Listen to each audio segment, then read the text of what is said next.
berzikir kepada Allah yang Maha Kuasa. Allah negeri dalam Al-Quran lebih kurang 80 si kurang ke kita ni oleh Allah dalam Al-Quran.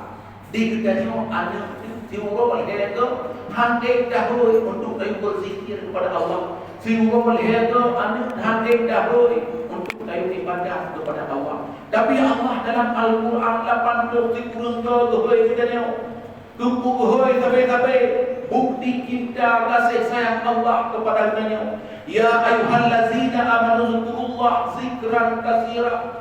Hai orang-orang yang beriman, hai orang-orang yang kalih beriman, sebut-sebut oleh ganda, berzikirlah kepada Allah yang Maha Kuasa. Zikran katsira, zikir yang banyak. Consider berzikir, zikran katsira, zikir yang banyak.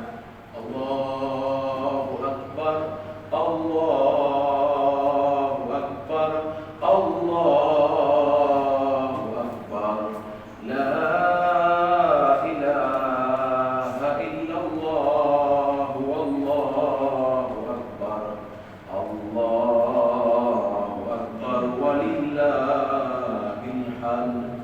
Zikir yang banyak, berhidup pada Allah, kampung konyo hana tapi piuk berzikir kepada Allah, membesarkan nama Allah.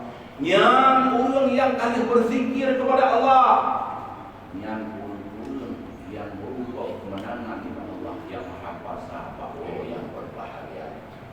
Golongan yang kedua yang berubah kemenangan di Allah yang Maha Kuasa, orang-orang yang baca Al-Quran dalam bulan suci Ramadan. Innamal mu'minuna allazi idza dzukirallahu wajilat qulubuhum wa idza tuliyat 'alaihimul ayatu zadatuhum imana.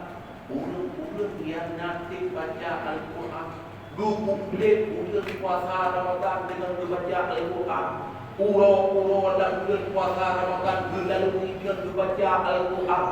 Nyan orang yang membaca Al-Quran, na yang kalian kadang siga, na yang kalian kadang puasa, na yang kalian kadang hega. Yang burung-burung yang na baca Al-Quran, yang tempuh bulan suci Ramadan, yang burung-burung yang berubah kemenangan bahwanya di Allah yang Maha Kuasa.